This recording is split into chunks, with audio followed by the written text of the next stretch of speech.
रामकृष्ण हरी विठ्ठल केशव. स्त्रियांमध्ये असणारे आजार,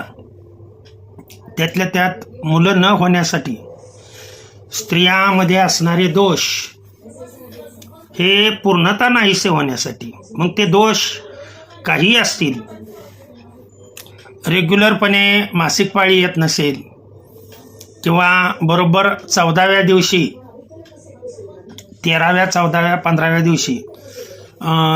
जे अंड आहे ते ओव्हरीमधून बाहेर पडलं पाहिजे आहे, म्हणजे ओव्हुलेशन झालं पाहिजे आहे, किंवा जी फॅलोपियन ट्यूब आहे ती फॅलोपियन ट्यूब बंद असणे, किंवा गर्भाशयात घाण साचून पाळी इरेग्युलॅरिटी येणं किंवा अचानक पाळी बंद होणं, ह्या सर्व अडचणीवरती